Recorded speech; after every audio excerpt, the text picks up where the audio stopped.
సాధారణంగా బడ్జెట్ ప్రవేశపెట్టే సందర్భంలో కేంద్ర ఆర్థిక మంత్రి నిర్మలా సీతారామన్ గారు తన సాంప్రదాయ వస్త్రధారణతో ప్రత్యేక ఆకర్షణగా నిలుస్తారు.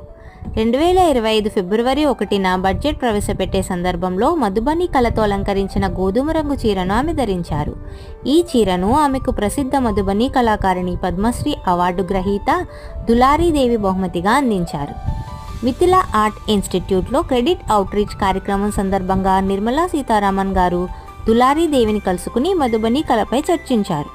అప్పుడు దులారీదేవి ఈ చీరను బహుకరించి బడ్జెట్ ప్రవేశపెట్టే సమయంలో ధరించాలని కోరారు. మధుబని చిత్రకళ మిథిలా చిత్రకళగా కూడా ప్రసిద్ధి చెందింది. బీహార్లోని మధుబని ప్రాంతంలో ఇది ఉద్భవించింది. ఈ కళలో ప్రకృతి, దేవతలు, పండుగలు, వివాహాలు వంటి అంశాలతో నింపి ప్రకృతి సిద్ధమైన రంగులతో చిత్రిస్తారు. చేతివ్రేళ్లు, కుంచెలు, కలాలు, అగ్గిపుల్లలు వంటి సాధనాలతో ఈ చిత్రాలను రూపొందిస్తారు. మధుబని కళ భారతీయ సాంప్రదాయ చిత్రకళలో ప్రత్యేక స్థానాన్ని కలిగి ఉంది. ఇది భారతీయ సంస్కృతిలోని వైవిధ్యాన్ని, సృజనాత్మకతను ప్రతిబింబిస్తోంది. అంతేకాక మధుబని కళ యునెస్కో యొక్క ఇంటాంజిబుల్ కల్చరల్ హెరిటేజ్లో కూడా స్థానం పొందింది. దీనికి GI ట్యాగ్ కూడా ఉంది.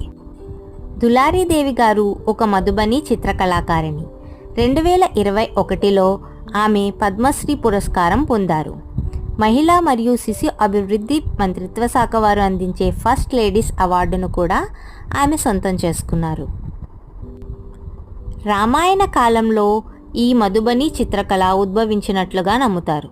రాజా జనకుడు సీతారాముల వివాహం కోసం తన రాజభవనం గోడలను అలంకరించడానికి కళాకారులను నియమించినప్పుడు ఈ కళారూపం మొదలైనట్లు చెబుతారు. సాంప్రదాయకంగా ఈ కళను మహిళలు తమ ఇళ్ల గోడలపై చిత్రించేవారు. కానీ కాలక్రమేణా ఇది కాగితం, క్లాత్ మరియు కాన్వాస్పై చిత్రాలుగా అభివృద్ధి చెందింది. నిర్మలా సీతారామన్ గారు మధుబని కళతో అలంకరించిన చీరను ధరించడం ద్వారా భారతీయ హస్తకళను ప్రోత్సహించడమే కాకుండా దేశీయ కళాకారిణుల ప్రతిభను ప్రపంచానికి పరిచయం చేశారు. ఇది UPSCలో ఆర్ట్ అండ్ కల్చర్లో important. Thank you for watching. Please subscribe.